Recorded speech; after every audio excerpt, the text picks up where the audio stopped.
Hello, everyone, and welcome to the new episode of Beyond Mirage. Today, I have with me Ms. Pooja Khera, who is a tarot expert, happiness and well being coach, and internationally certified relationship and dating coach. Welcome, Pooja ma'am, to the podcast and web series of Beyond Mirage.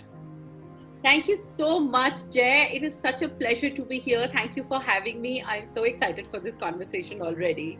That's really great, ma'am. I'm also too excited for the conversation. And you have so many certifications, I say. But right now, let's focus on tarot because it's something which I find really exciting. And the conversation which happens around tarot are like controversial also, and some are like, yes, it is meaningful also. So, but before going into that, I would like to know how did the transformation happen from your corporate journey to a tarot card expert and a teacher? This is something that in itself, when I look back now, I also think about it that when you're out of college and you started your career and you're doing so well, nobody thinks about spirituality possibly at that stage. So I basically come from more than 20 years of corporate background at very senior positions, right? So I honestly, Jay, to be very honest and to put it precise, otherwise, this is the conversation that we can have for hours, but to be very precise about it. So I'd been working for almost 20 years, and I, like I said, high paying jobs that gave me international travel and, designations and fat paychecks and everything. But I have also gone through a lot of lows in my life, lots of lows in my life, very, very challenging times, both professionally and personally. And I think in one of those times, I saw an advert about a tarot card reader. And, when you are going through lows, you want solutions and guidance in one way or the other. And there I was. I also scheduled an appointment with her and I went there. And I think that moment had to happen that day, and it had to take me to tarot because it was such a surreal and unbelievable experience. Because as she started opening up cards, I was kind of thinking that, my goodness, all the wrongs are being righted here in this reading, and the reading kind of brought me out as a victor, and it said I will, be victorious and challenges will end and everything will end. And at that time it was very difficult to believe it, but oh my God. And then started things happening and changing. I think that was my eureka moment. I think I sort of took it there. I think that is where I was, that if she could help me, how many others could I help if I kind of take this up seriously? And I think this was almost 13 years back.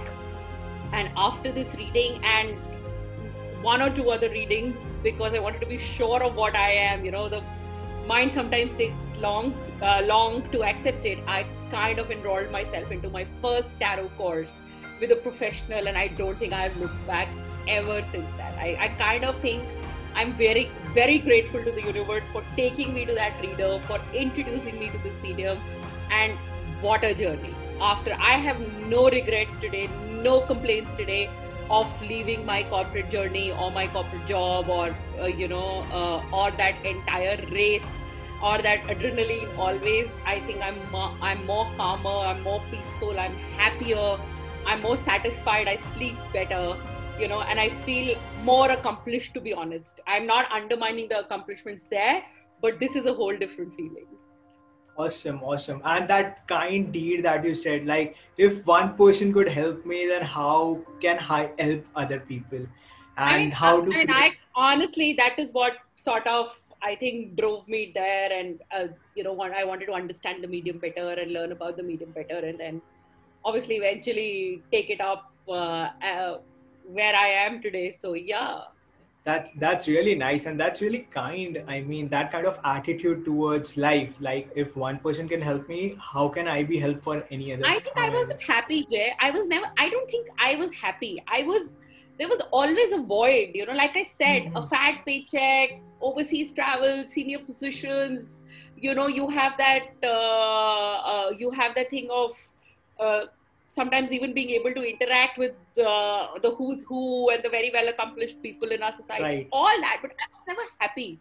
There was something that was always missing. And now I think when I look back, I know what was missing. Missing. Right, right. So at that point of life, you would have asked certain kind of questions. So how one can ask some powerful questions to Tarot, if I would say. I'm very happy, Jay, you asked me this question, because I've been so in all the years I have been reading, I come across a lot of people who tend to ask tarot very close-ended questions. Now, let me explain this by an example. So, for example, you ask tarot questions like, when will I find a job? Okay, let's hypothetically take that question. When will I find a job? Now, how about if I rephrase this question for you to make it more powerful, and you say, what has been blocking me to be able to find the job I am looking for? Right. So close-ended questions, when will I find a job, versus asking tarot an open-ended question like, what has been blocking me from finding the job I want? Right? So when you ask tarot open-ended questions like this, you are asking tarot for guidance, you're asking tarot for clarity, you are asking tarot for not just the yes and no answer, but you are utilizing the power of tarot, because tarot, I've always said, now is very, very transformational. If you really utilize the power of this tool very well, you really can get in the hands of a good reader a lot of direction, a lot of clarity, a lot of advice. And if you choose to follow that advice and that direction, you are empowered to make a life-changing decision or change the course of your action. Now, when you change the course of your action, you possibly have opened doors to a more preferable, a more desirable outcome. Now, at no point I'm saying you can change your destiny. What I am saying is your actions have an equal impact on the outcome that you can. So why not utilize the power of tarot more effectively, more impactful? Now, the other thing is, I'll give you another example. A lot of times people use questions that start from words like what? What is going to be the outcome?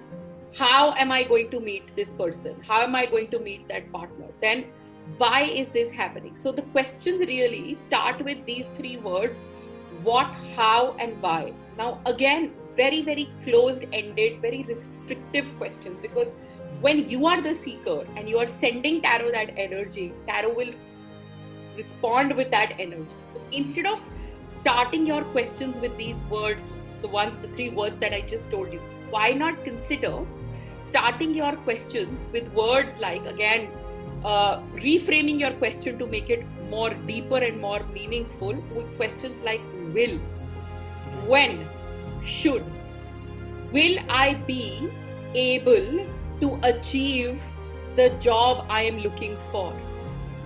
Will I be able to make changes from within that are stopping me from being happy? Right. Do you understand? Should, or when, or let me give you another example, very simple. When do you think, or when would you advise is possibly a good time for me to start making the efforts? You kind of go into that mode. You, like I said, you start asking tarot for clarity, you start asking tarot for guidance. Answers will anyways come. I'm not saying tarot will not give you the answers you're looking for. Answers will anyway come. But why not use the power of this tool to your best advantage? Why not frame more meaningful questions? They say the kind of questions you ask, the kind of answers you get, right? All through our college lives, all through our lives, we experience this. Even with our parents, with our near and dear ones, every day, every form of communication, the kind of question you ask, the kind of answer you get. So similarly, why not here ask more empowered, more guiding, more meaningful, more open-ended questions to tarot rather than just close-ended questions to tarot? Right. And as you said about asking good questions and powerful questions, it reminds me of one of the things that I learned in Upanishads. Like, say, prashna karo, prashna ke garbh mein hi uska uttar hai. So Correct. the more powerfully you ask the questions, the more powerful answers you will get, and The that's how you universe actually. responds. Yeah, The universe responds because you are giving it all your power. You are actually asking the universe to guide you. And trust me, when you are open to guidance comes. They say, no, when you're ready for the teacher the teacher appears. comes. Similarly, when you're ready for the guidance comes. But should you come with close-ended questions, you're already telling the universe that all I need is the yes or no. I do not care where my actions lie, or I do not care what I can do better, or I don't care for any other guidance. I don't care for any other clarity, but I just need my yes or no answer. So the universe responds to you accordingly. Right, right. And so, ma'am, what according to you are the top three myths about tarot reading? And can you Oh my debunk God, it first? I'm so happy. I'm so glad we're going to talk about it. I think myths around tarot. If somebody asked me how many myths are there around tarot, I can say possibly more than all the ancient gods and goddesses put together. I mean, Okay. there are so many myths around tarot that it's sometimes not even funny. I mean, I hear all kinds of things, but for the benefit of our listeners, let me kind of say the top three that I come across. Now, every reader will possibly have myths that they come across or they've heard more, but this is just my perspective, and these are my top three myths that I come across with tarot. The first one comes is tarot cards are evil. You are a Satan worshipper. You are summoning Satan. Tarot cards, you're worshipping evil and everything like that. Now, let me clarify this once and for all. There is nothing evil about tarot cards. They have no evil powers. The only power the powerful tool like tarot has is to give you guidance, clarity, answers. So everything positive. There is nothing whatsoever evil about tarot cards. They are not the work of Satan. Nobody is worshipping the devil. Nothing evil is around tarot cards or people who read tarot. Like, I have so many times actually been told that I'm a Satan worshipper or I am summoning the devil and stuff like that. So I hope we can comfortably say goodbye to this myth now. The other thing I get is tarot cards are magic and are used to cast spells. Now, see, I think human mind and human tendency is that whatever we can't really understand or comprehend by logic, we kind of assume that there is magic there, right? So there is some kind of magic there. So just by that logic, because the common human mind cannot really comprehend sometimes tarot, we think that there is some magic or there are some spells that tarot cards can perform. I am once again going to say this very, very confidently. Tarot cards have no power to cast any kind of magic, let alone black magic, or to cast any kind of spells, or to kind of impact intention. In fact, tarot never works against the principles of nature or against the elements of nature. So when something or a tool or a person does not work against the forces and the fundamentals of nature or the basic principles of nature, it definitely is not playing with any intention or is casting magic spells or any black magic on anyone whatsoever. And the third myth that I really, really get is tarot cards determine my future. I cannot tell you how many clients I have come across who tell me that their friends or their near ones and dear ones told them that you got a tarot reading done, now you're going to have a breakup. You got a tarot reading done, now it's never going to materialize for you. You got a tarot reading done, you've called it bad luck. How can your future be determined by the way the cards are being spread?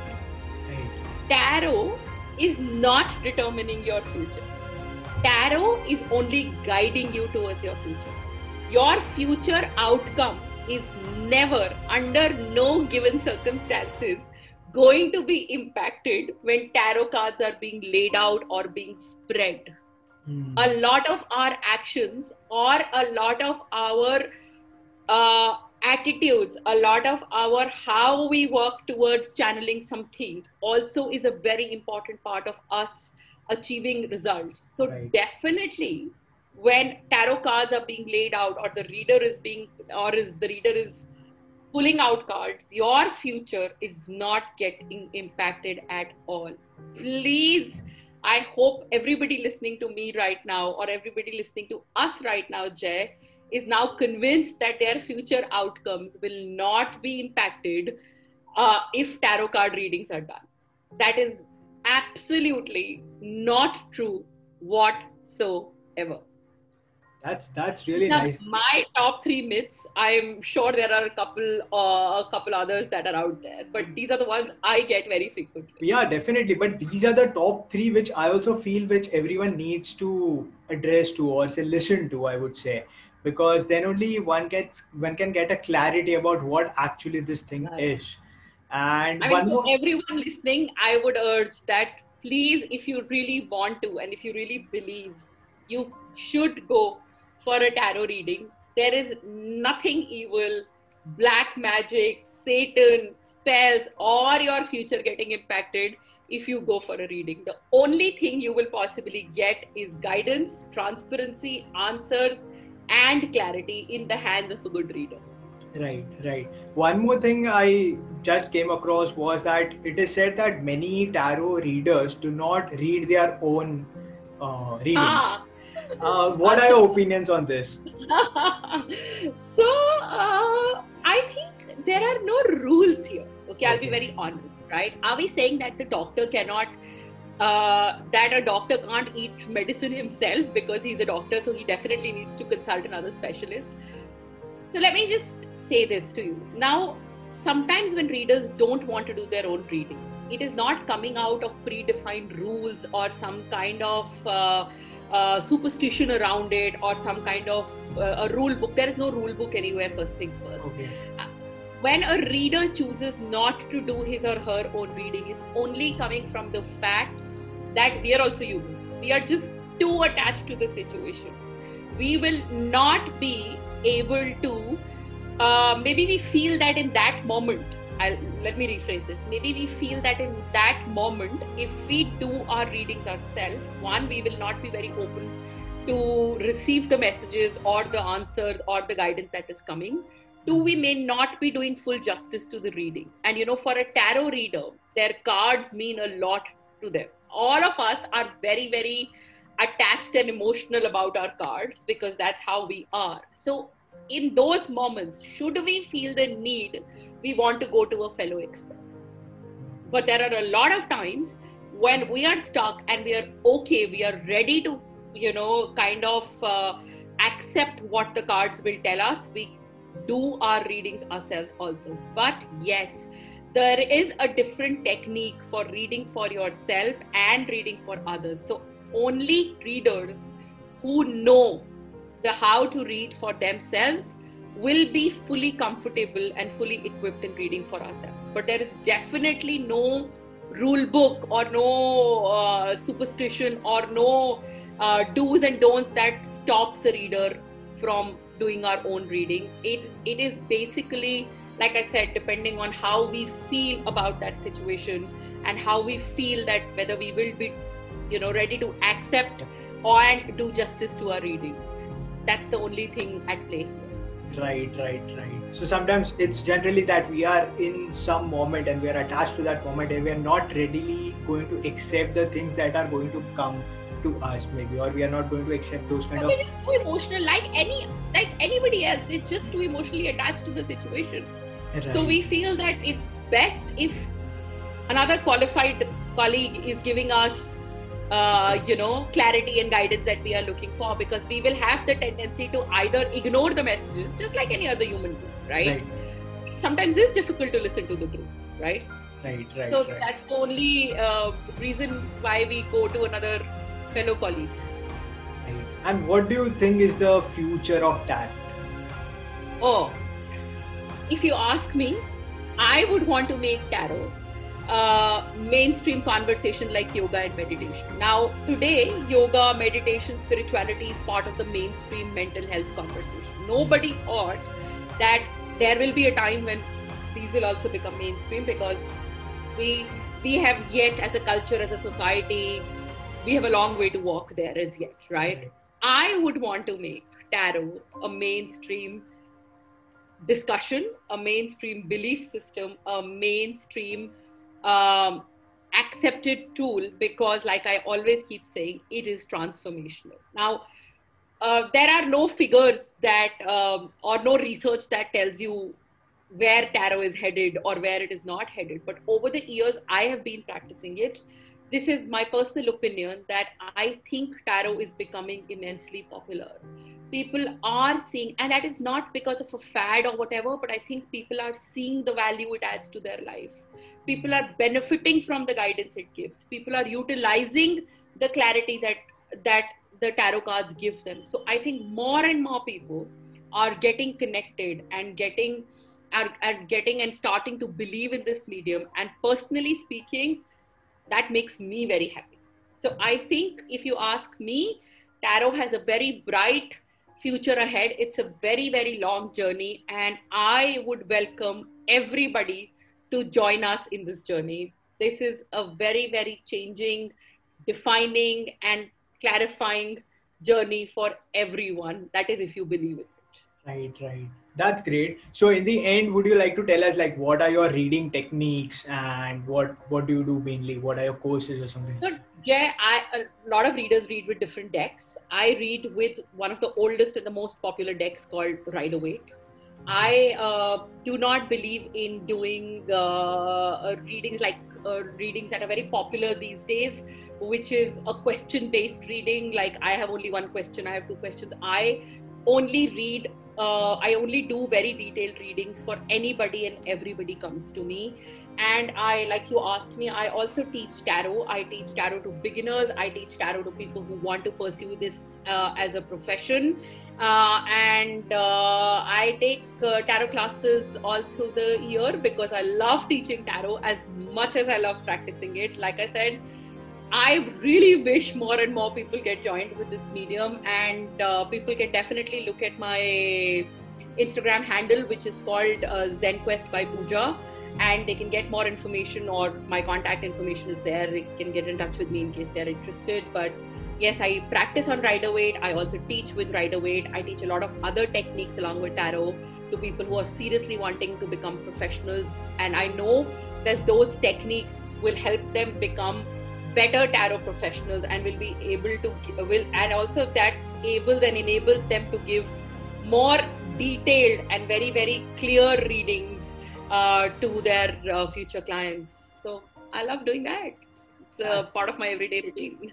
That's great. And I would like to thank you very much for joining us today. I thoroughly enjoyed this conversation, Jay. I really enjoyed this conversation. Thank you so much for having me today. I hope this conversation benefits our listeners one way or the other. Definitely. Thank you very much for joining, ma'am. And I hope everyone benefits from it. See you. Thank you. Bye-bye. Bye-bye.